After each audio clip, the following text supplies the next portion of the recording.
Video کے نیچے subscribe کے بٹن پہ کلک کریں، بیل کے آئیکن پہ کلک کیجئے تاکہ ہر نئی ویڈیو کی نوٹیفیکیشن آپ کو مل جائے۔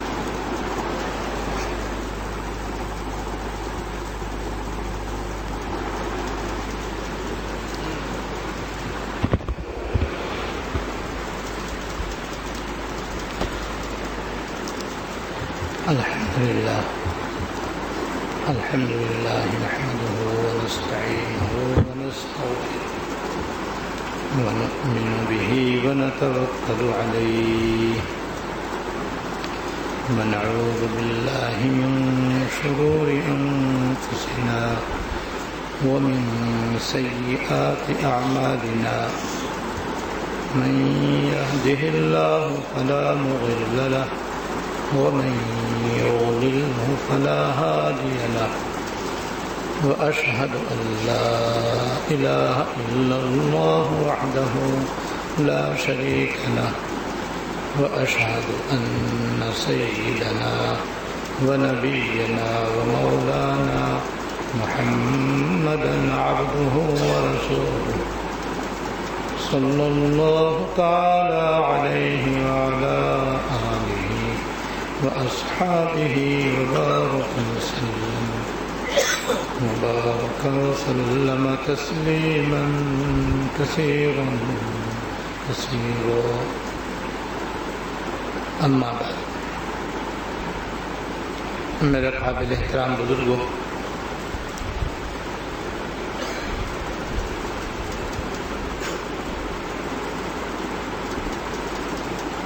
آپ کی خدمت میں پچھلی کئی منگلوں سے حکیم الامت حضرت مولانا تھانوی رحمۃ اللہ علیہ کی روح نمبر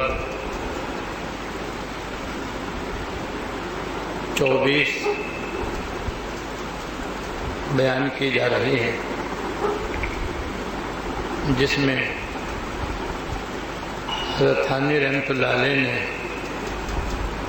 4 باتیں بڑی اہم بیان فرمائی ہیں۔ نمبر 1، ضروری اور اہم کام مشورے سے کرنا۔ دوسرے، آپس میں محبت، ہمدردی اور اتفاق و اتحاد سے رہنا۔ نمبر 3، اپنے معاملات صاف ستھرے رکھنا۔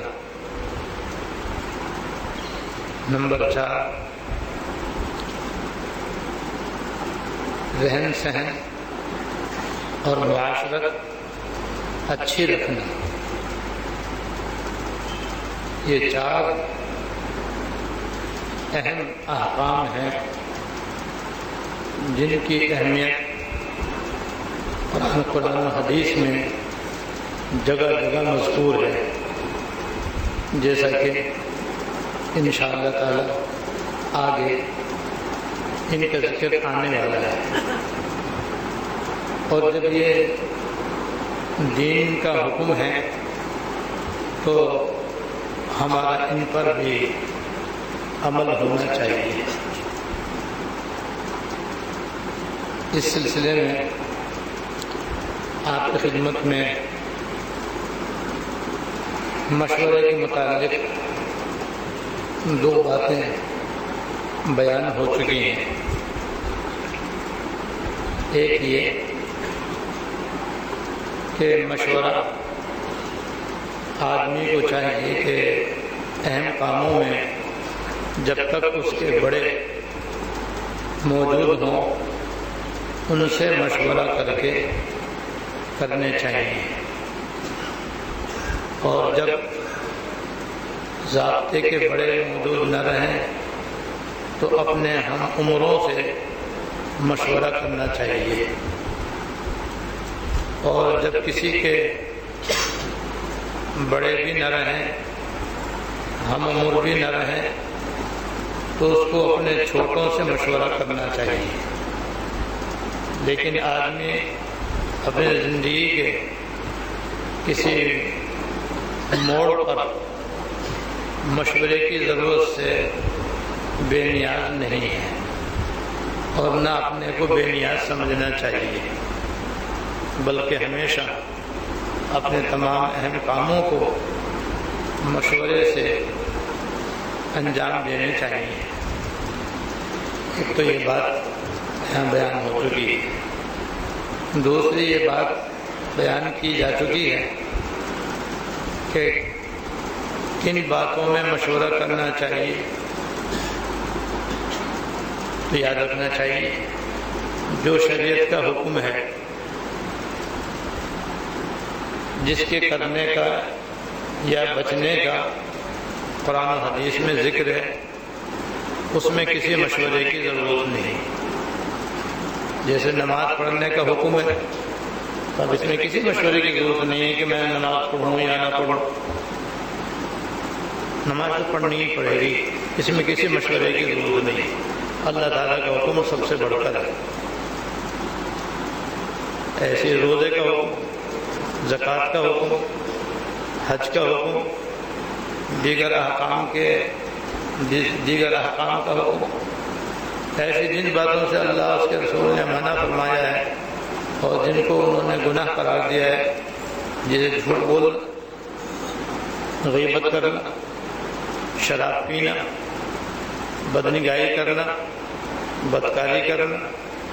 چوری کرنا، ڈاکہ ڈالنا، ناحق قتل کرنا، کم تولنا، کم ناپنا وغیرہ، یہ تو سب گناہ ہیں، یہ تو حرام ہے، ان سے بچنے میں کسی مشورے کی ضرورت نہیں۔ غرض کے دین کے احکام میں کسی مشورے کی ضرورت نہیں۔ یہ تو ہم پر فرض واجب ہے، جب جس فرض کا حکم آ جائے بس بندہ اس کو بجا لائے، بس مشورہ ہوتا ہے جائز امور کے اندر، جائز کاموں کے اندر، جن کا کرنا نہ کرنا برابر ہے، کرنا چاہو کر لو، نہ کرنا چاہو مت کرو، اور وہ اہم بھی ہو۔ لہذا معمولی نوعیت کے کاموں میں بھی کسی مشورے کی ضرورت نہیں ہے۔ وہ آدمی بغیر مشورے کے بھی اپنی عقل سے، اپنی فہم سے ان کو کر سکتا ہے، بس اس کا خیال رکھیں کہ وہ خلاف شرع نہ ہو، خلاف شرع نہ ہو، اور اس کے کرنے میں کسی گناہ کا ارتکاب نہ ہو۔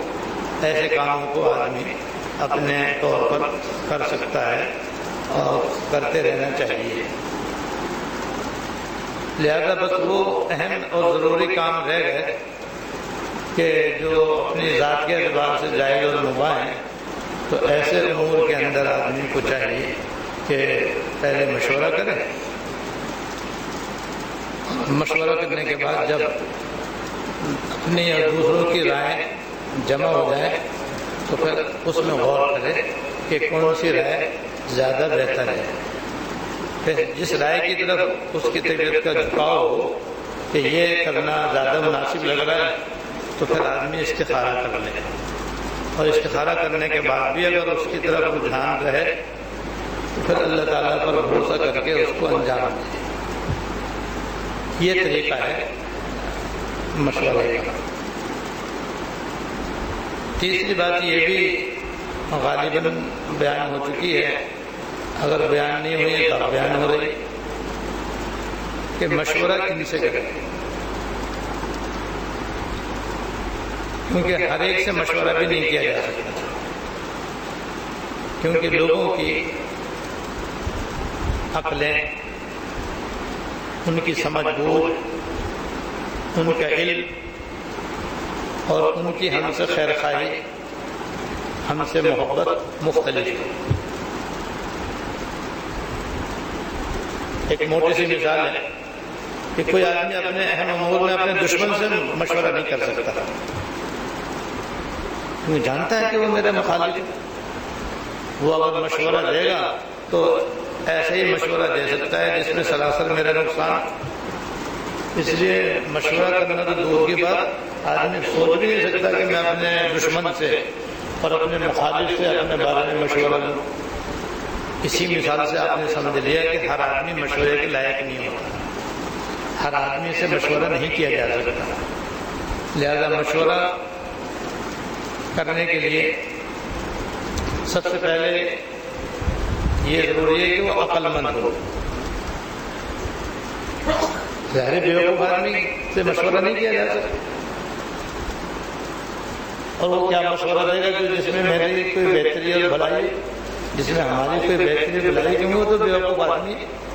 تو جیسے بیوقوف آدمی سے مشورہ نہیں لیا جا سکتا تو معلومات عقل مند سے لینا چاہیے۔ لہذا سب سے پہلے یہ ہے کہ وہ عقل مند ہو، بیوقوف نہ ہو۔ دوسرے، جس کام کا مجھ سے مشورہ کر رہے ہیں اس کا اسے تجربہ ہو، اس کا وہ ماہر ہو،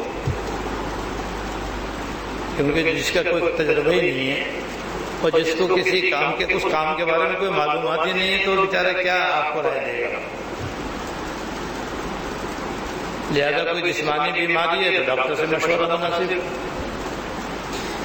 اگر کوئی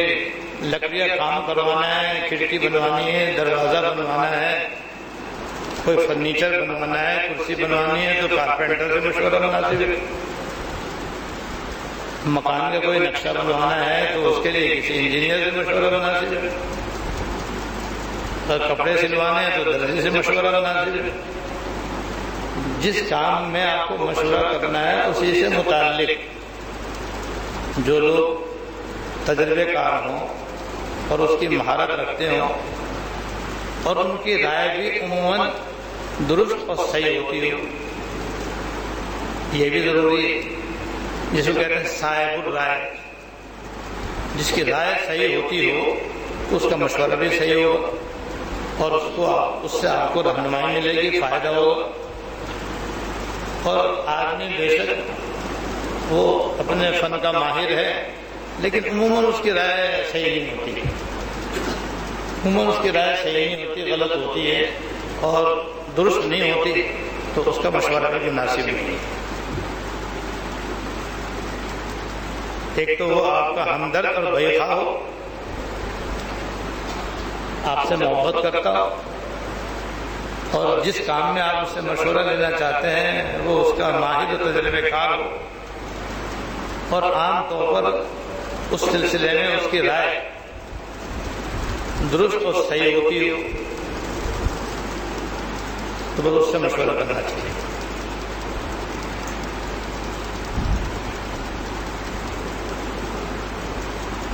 اب مشورہ کا طریقہ کیا ہے یہ بھی سمجھ لیجیے گا۔ مشورے کا طریقہ یہ بھی عام طور پر لوگوں کو معلوم نہیں ہوتا۔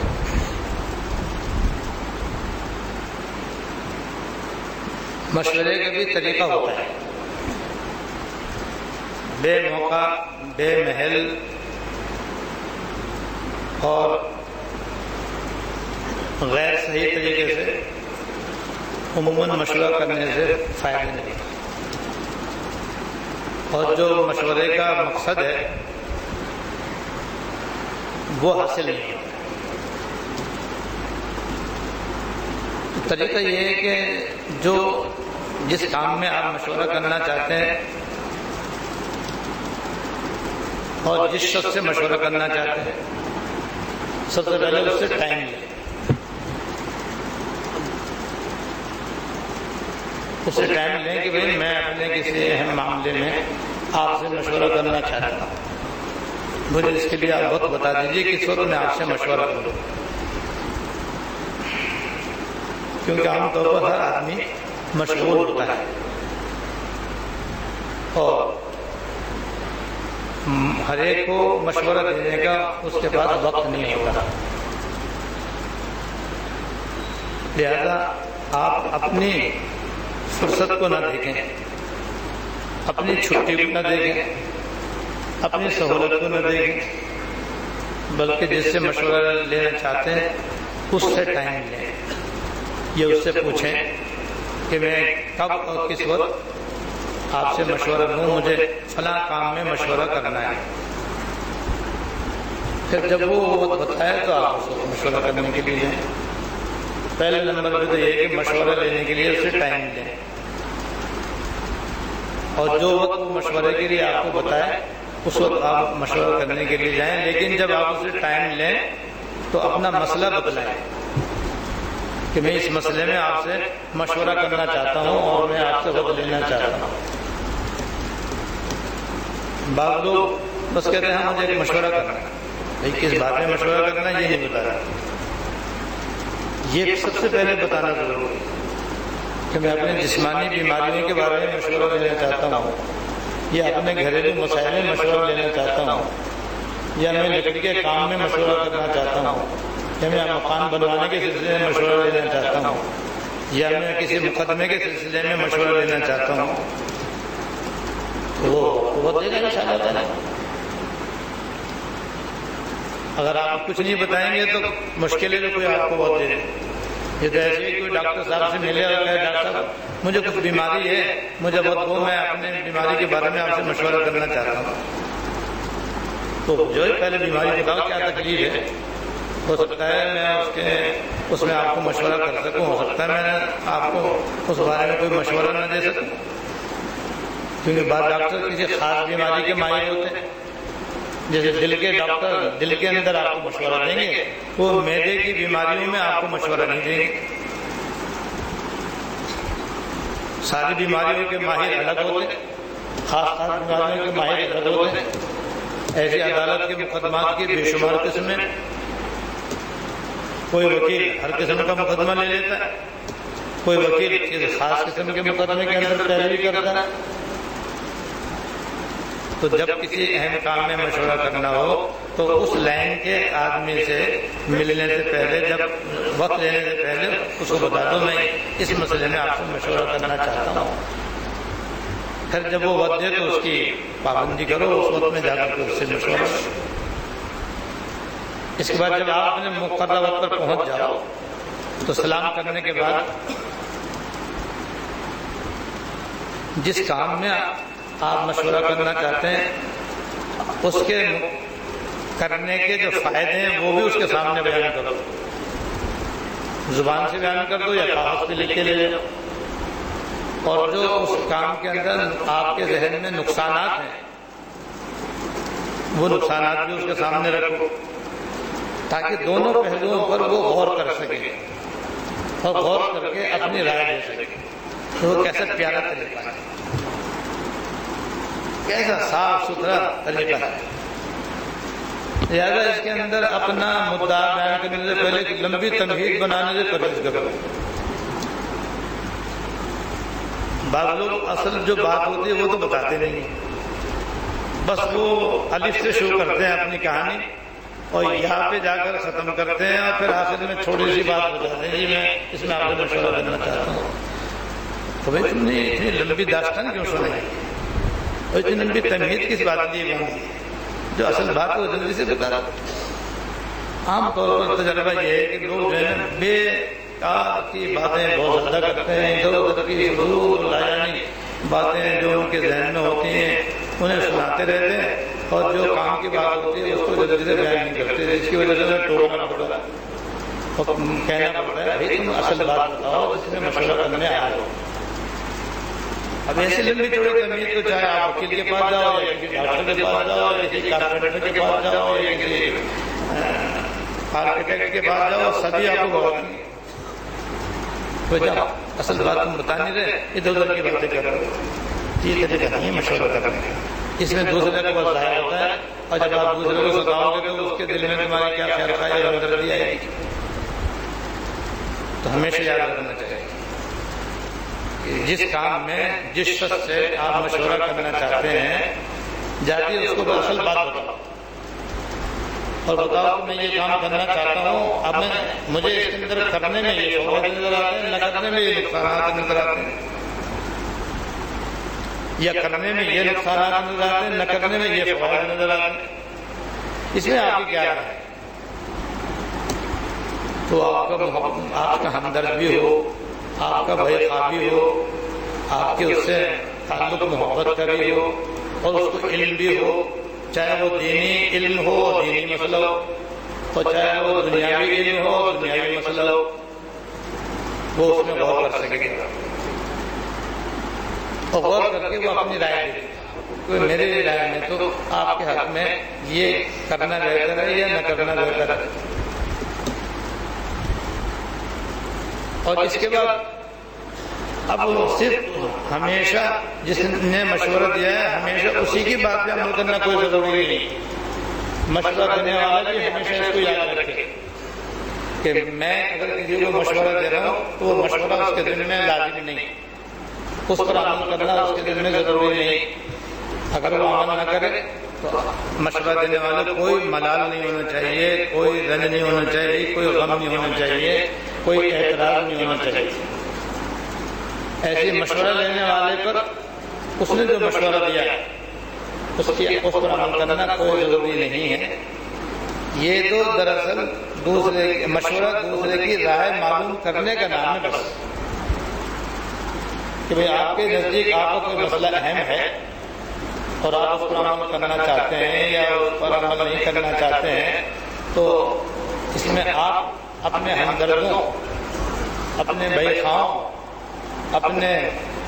صاحب الرائے احباب سے ان کی رائے دریافت کر رہے ہیں. صرف اتنا ہے مشورے کا حاصل. اس کے بعد اس کو کریں یا کسی اور سے مشورہ کیا ہو اس پر عمل کریں یا اپنی کوئی رائے ہو اس پر خود عمل کریں، سب جائز، سب جائز.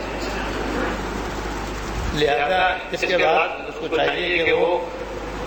جو مشورے اس نے لوگوں سے لیے ہیں اور اس کو جو رائے لوگوں نے دی ہیں اب خود ان میں غور کریں کہ کون سی رائے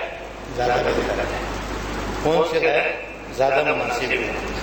کس رائے پر عمل کرنا زیادہ بہتر ہے. یہ ہو گیا مشورہ. اب اس کے بعد ہے استخارہ. اس کے بعد اگر ہم استخارہ کریں کہ یہ ان میں سے یہ رائے اللہ مجھے بہتر معلوم ہو رہی ہے، اگر یہ میرے حق میں، میرے گھر والوں کے حق میں بہتر ہو تو یا اللہ اس کی طرف میرا دل کا رجحان فرما دیجیے، اور اگر یہ بہتر نہ ہو تو اس کی طرف سے میرا دل ہٹا دیجیے، میرا ذہن ہٹا دیجیے. اور استخارہ ایک مختصر ہے ایک لمبا ہے. مختصر تو یہ ہے کہ چلتے پھرتے اٹھتے بیٹھتے یا ہر نماز کے بعد دعا میں 3 دفعہ اللہ اغفر لی واغفر لی، اللہ اغفر لی واغفر لی پڑھ لیں. اس سے بھی استخارہ ہو جاتا ہے اور یہ بہت ہی آسان استخارہ ہے. اس کے لیے 2 دفعہ پڑھنے کی ضرورت نہیں ہے، بیٹھ ہی کر دعا کرنا ضروری نہیں، چلتے پھرتے بغیر نفل پڑھے بھی ہوتا ہے. اور عام طور پر اس سے بھی استخارہ ہو جاتا ہے، یعنی ایک طرف دل کا رجحان ہو جاتا ہے. اور دوسرا استخارہ وہ ہے کہ آدمی 2 رکعت نفل پڑھے اور پھر 2 رکعت نفل پڑھنے کے بعد دعا استخارہ پڑھے اور اس میں 2 جگہ اس کام کو ذہن میں لانے کی ضرورت ہے جس کے لیے وہ استخارہ کر رہا ہے، اس کو لائے اور پھر استخارے کی دعا پڑھ کر اور دعا ختم کر کے آدمی لیٹ جائے اور پھر کسی سے بات نہ کرے اور اللہ تعالیٰ سے دعا کرتے کرتے یا روشی پڑھتے پڑھتے سو جائے اور پھر سویرے اٹھ کر کیا پڑھے کہ رجحان کو دیکھ لے، جس طرح کا رجحان ہو استخارہ ہوگی. کم سے کم اہم کام ہو تو 3 دن کرے، بہتر یہ ہے کہ 7 دن تک کرے اور بہتر یہ ہے کہ مسلسل کرے. مسلسل نہ کرے تو کم از کم 7 دفعہ کرے. اہم کام غیر اہم کام میں ضروری نہیں ہے کہ 7 دن ہی استخارہ کرے، لیکن اہم کام کا تقاضا یہ ہے کہ 7 دن تک کرے. 7 دن کہیں نہ کہیں عام طور پر آدمی کا دل کا رجحان ہو ہی جاتا ہے. پھر جب ایک طرف رجحان ہو جائے تو پھر اللہ تعالیٰ پر بھروسہ کر کے اس کام کو انجام دے. اور ہمیشہ یاد رکھنا چاہیے مشورہ کرنے کے بعد بھی اور استخارہ کرنے کے بعد بھی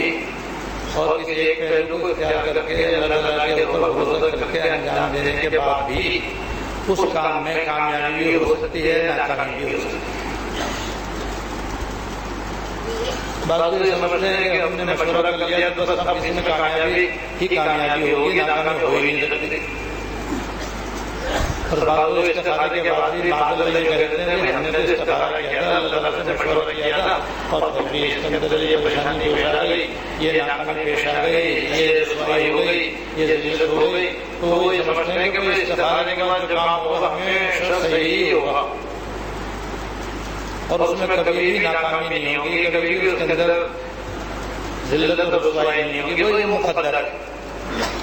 کامیابی ناکامی مقدر ہے، اور جو مقدر میں لکھا ہے وہ اٹل، تقدیر کے مطابق کامیابی بھی ہو سکتی ہے، ناکامی بھی ہو سکتی ہے، سبھی کچھ ہو سکتا ہے۔ یہ تو اہم کام کو انجام دینے کا طریقہ ہے جو قرآن حدیث میں ہمیں تعلیم دیا گیا ہے کہ اس طریقے سے تم اہم کام کو بغیر مشورے کے مت انجام دو، اور ایسے بغیر استخارے کے مت کرو۔ استخارہ کرنا بھی سنت ہے، مشورہ کرنا بھی سنت ہے۔ اور استخارے مشورے کا فائدہ کیا ہے وہ حضرت نے یہاں بھی بیان فرمایا ہے، دوسری جگہ بھی بیان فرمایا ہے کہ مشورہ لینے کا فائدہ یہ ہے کہ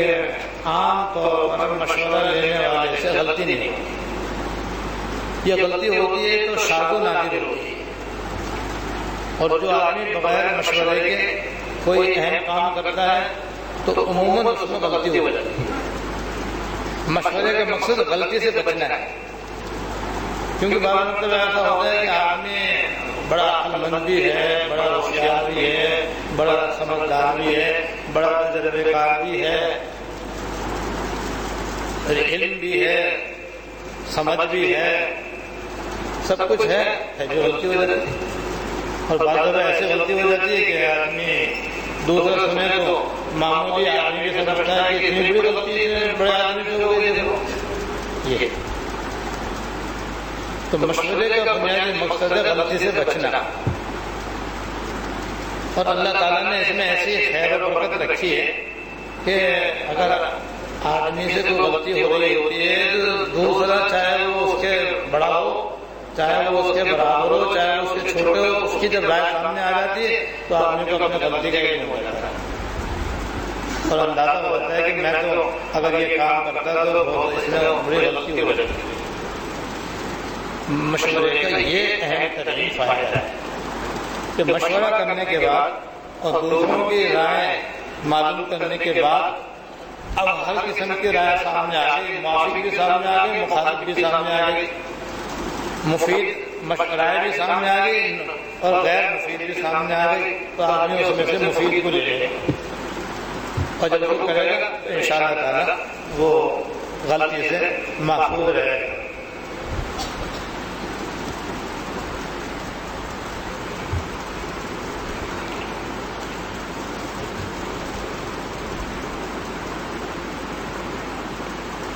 میں ایک مثال آپ کو دیتا ہوں جو ہماری معاشرت کا حصہ ہے، اور ہماری معاشرت میں وہ بہت ہی اہم پہلو ہے، اور وہ ہے کسی لڑکے اور لڑکی کی شادی کا مسئلہ۔ ہر ماں باپ کے لیے اپنی اولاد کی شادی اور اس کا نکاح زندگی کا اہم پہلو ہے، اس لیے ماں باپ اپنی اولاد کی شادی بیاہ کے اندر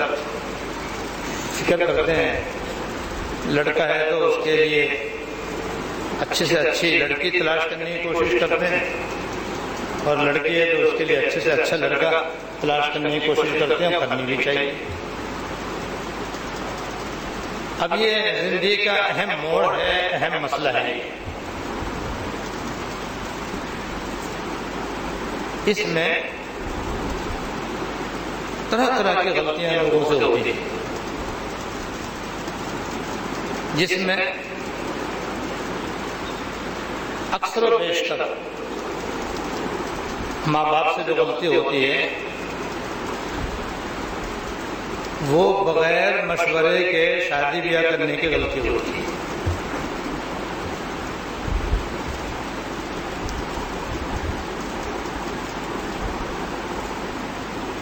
اکثر و بیشتر ماں باپ اپنے بیٹے یا بیٹی کے نکاح کے سلسلے میں مشورہ نہیں کرتے۔ کیا کرتے ہیں؟ مثلا اگر یہ لڑکی کا رشتہ ہے اور معلوم ہو کہ لڑکا باہر کماتا ہے بس باہر کمانا جو ہے نا بس وہ 100% ان کے لیے بالکل اس بات کی سند ہے کہ اس سے اچھا رشتہ نہیں ہو سکتا. اس کا لڑکا جو جرمنی میں ہے، فرانس میں ہے، اٹلی میں ہے، امریکہ میں ہے، دبئی میں ہے، سعودی عرب میں ہے، بس وہاں سے کال آ گئی. بس ایسا ہے جیسے کہ وہی اللہ وہ سمجھتے ہیں وہی اس سے اچھا رشتہ بھارت کا رشتہ ہے. اور یہ سمجھتے ہیں کہ بس یہاں شادی کریں گے تو بس لڑکی جو ہے نا بس جنت میں رہے گی اور دولت کی دیکھ بھال ہوگی اور مزے مزے رہیں گے.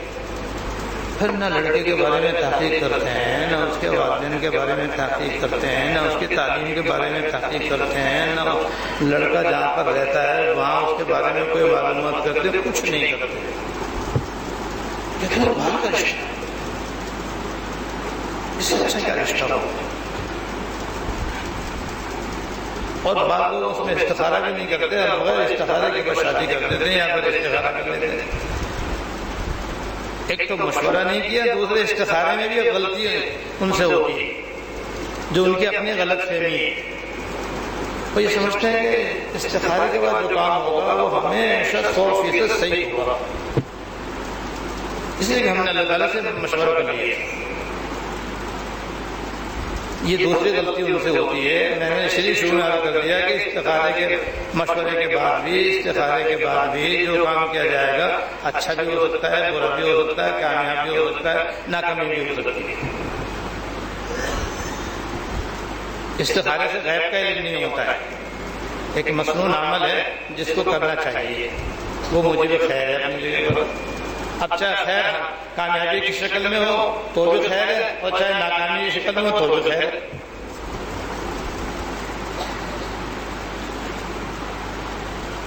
تو دوسری غلطی یہ ہے کہ وہ استخارہ کرتے بھی ہیں تو بس یہ سمجھتے ہیں کہ بس یہ استخارہ ہم نے کر لیا، رجحان تو پہلے تھا اب بھی ہے، لہذا پھر وہ آنکھ میچ کے نکاح کر دیتے ہیں. اس کے بعد پھر جو مسائل ٹوٹتے ہیں علماء میں، کیونکہ ہمارے یہاں دارالفتہ میں اس قسم کے کیس آتی رہتے ہیں. تو سب سے بڑی غلطی مانگا کہ انہوں نے صرف دولت کو دیکھا، باہر کی نوکری کو دیکھا، نہ وہاں کے ماحول کو دیکھا، نہ لڑکے کے بارے میں کچھ معلومات کی، نہ ان کے گھر والوں کے بارے میں کچھ دریافت کیا. کچھ نہیں دیکھا، کچھ نہیں پوچھا، کوئی تحقیق نہیں کی اور بس باہر کا رشتہ سمجھ کر کے بس آنکھ میچ کے اندھوں کی طرح کر دیا. تو پھر اندھوں جیسے معاملہ ہو. اور عام طور پر ایسے لوگ ہمیشہ روتے ہوئے دیکھا اور لڑکی کی زندگی کو برباد ہوتے ہوئے دیکھا. آخر انجام اس کا خلا کی صورت میں ظاہر ہوتا ہے، وہ بھی عدالت کے ذریعے. اور عدالتوں کا خلا عام طور پر شرع کے مطابق نہیں ہوتا. یہ ایک دوسری پریشانی ان کے لیے کھڑی ہو تو مصیبت در مصیبت، ایک مصیبت نے سینکڑوں مصیبتیں ان کو لاحق ہو جاتی ہیں. کیوں؟ مشورہ.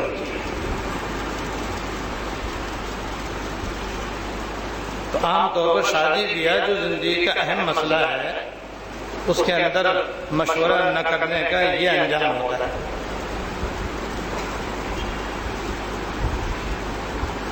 اسی طریقے سے لڑکی کے بارے میں بھی یہی معاملہ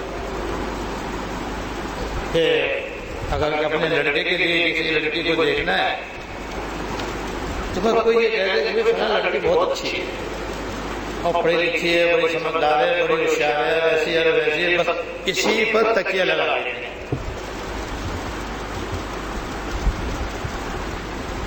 وہ لڑکی کیسی ہے، اس کے اخلاق کیسے ہیں، دینداری کیسی ہے، تعلیم کس درجے کی ہے،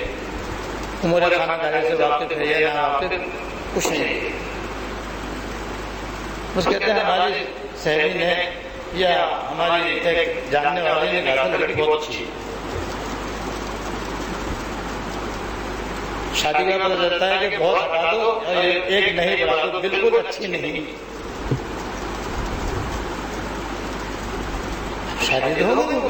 بڈھا بڑھیا کا نکاح تھوڑی ہے کہ آج پہلا ولیمہ کل دوسرا ولیمہ.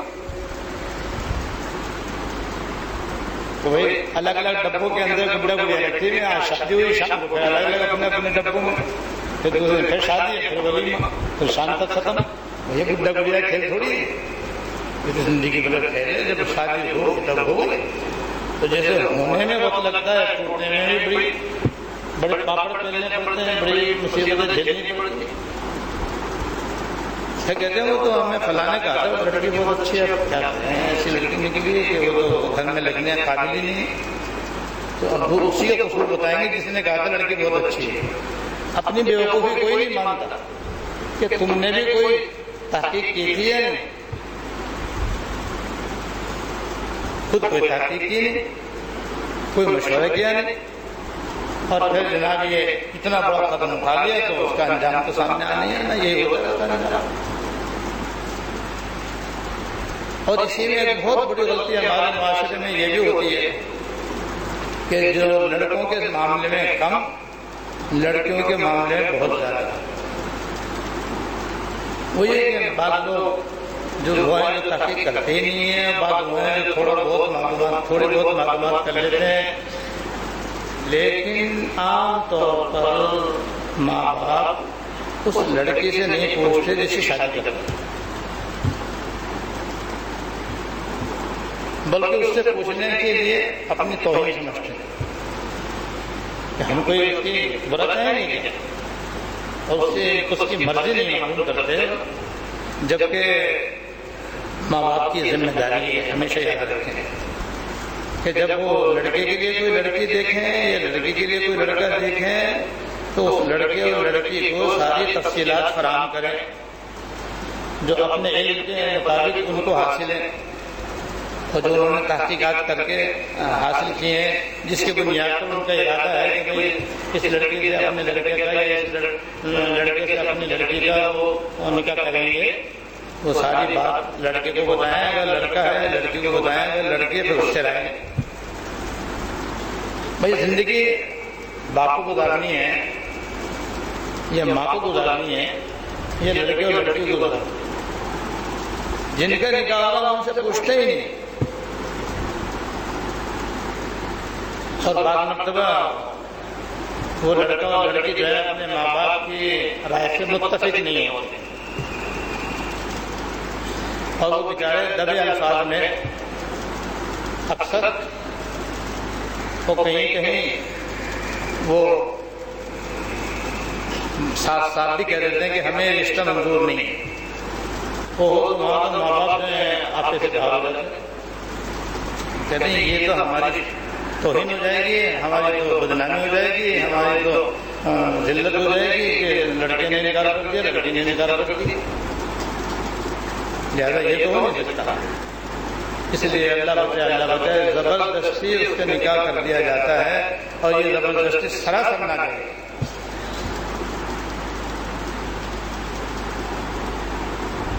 لہٰذا جس لڑکے لڑکی کا کسی سے نکاح کرنا ہے، پہلے اس لڑکے لڑکی کو صورتحال بتاؤ، جب وہ اپنی رضامندی کا اظہار کرے تب اس کا نکاح کرو، منع کر دے تو آپ بھی بازا۔ ہاں اگر آپ کا اندازہ یہ ہو کہ لڑکا لڑکی کو غلط فہمی ہے کوئی، تو اس سے غلط فہمی دور کر دو،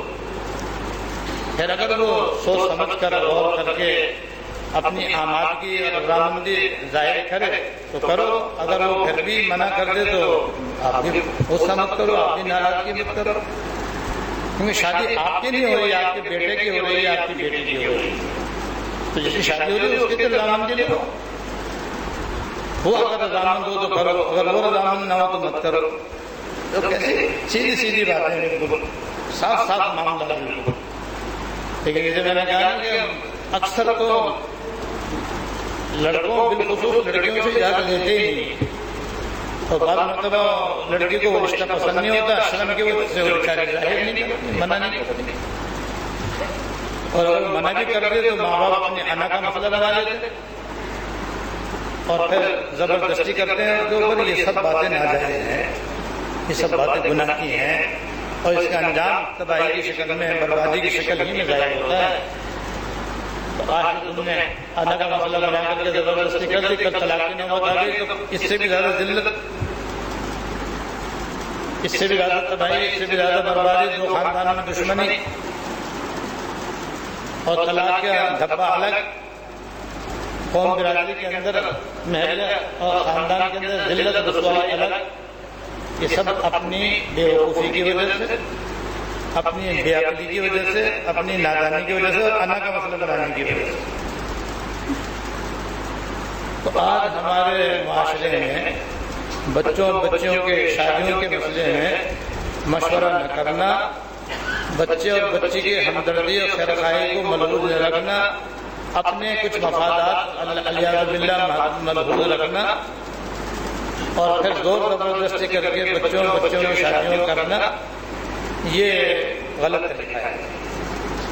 یہ کوئی شرعی طریقہ نہیں ہے، یہ کوئی اسلامی طریقہ نہیں۔ لہذا یاد رکھنا چاہیے کہ چاہے شادی بیاہ کا مسئلہ ہو، چاہے مکان بنانے کا مسئلہ ہو، چاہے کاروبار کرنے کا مسئلہ ہو، چاہے علاج معالجے کا مسئلہ ہو، جو شریعت نے مشورہ کرنے کا طریقہ بتایا ہے اس طرح پہلے مشورہ کرنا چاہیے، اور مشورہ کرنے کے بعد پھر جو رائے آپ کو صائب لگتی ہو، بہتر لگتی ہو، اس میں استخارہ کرنا چاہیے، اور استخارہ کرنے کے بعد پھر جس طرح رجحان ہو اللہ تعالیٰ کو بھروسہ کر کے اسے کرنا چاہیے۔ یہ طریقہ اس کا فائدہ یہ ہے کہ مشورہ کرنے کے بعد جو کام انجام دیا جاتا ہے عام طور پر اس میں غلطی نہیں ہوتی، یا غلطی بھی ہوتی ہے تو بہت کم ہوتی ہے۔ یہ اس کے آپ کو اللہ تعالیٰ مجھے اور آپ کو بھی صحیح مشورہ کرنے کی توفیق عطا فرمائے۔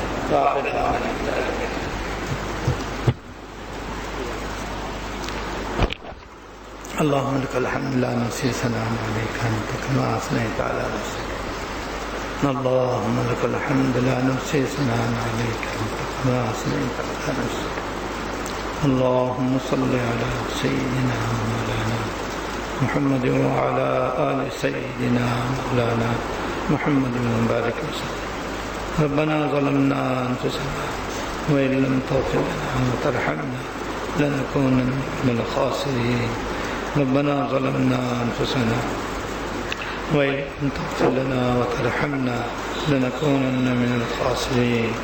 ربنا هب لنا من أزواجنا وذرياتنا قرة أعين واجعلنا للمتقين إماما، اللهم اغفر لنا وارحمنا، اللهم اغفر لنا وارحمنا وعافنا واعف عنا، اللهم وفقنا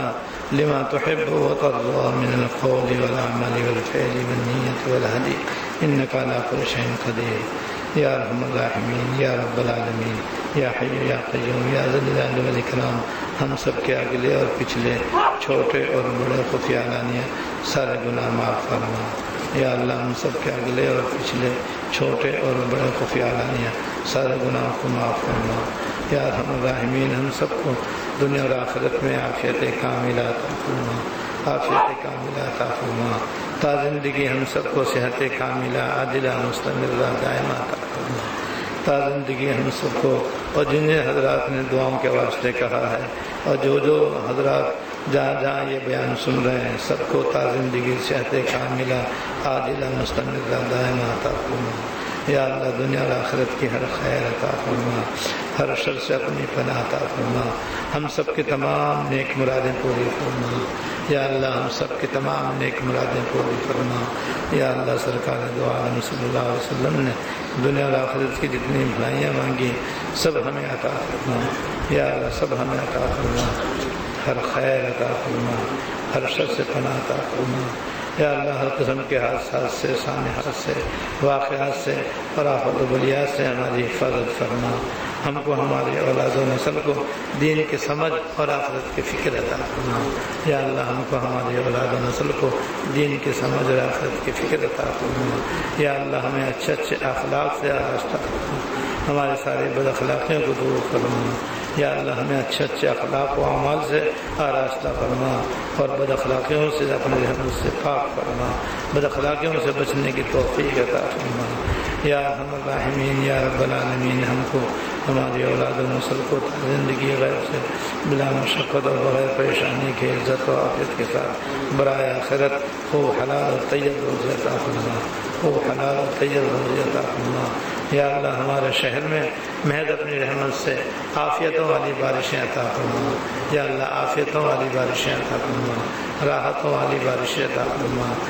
پانی اور گیس کی کمی کو دور فرما، مہنگائی کو دور فرما، بدحالی کو دور فرما، خوشحالی نصیب فرما، ہمارے ملک میں امن و امان قائم فرما، ہمارے ملک میں خوشحالی عطا فرما، یا اللہ ہمارے ملک میں خوشحالی عطا فرما۔ جو لوگ اسلام کے، پاکستان کے، مسلمانوں کے دشمن ہیں ان سے ہم کو نجات عطا فرما، یا اللہ ان سے ہم کو نجات عطا فرما۔ تمام حاضرین اور حاضرات کی اور جو لوگ جہاں جہاں یہ بیان سنیں ان کے ساری نیک حاجتیں پوری فرما، یا اللہ ان سب کی تمام نیک حاجتیں پوری فرما۔ ربنا تقبل منا انك انت السميع العليم وتب علينا انك انت التواب الرحيم۔ صلی اللہ تعالی علی النبی الکریم محمد وآلہ وصحبہ اجمعین، آمین برحمتک یا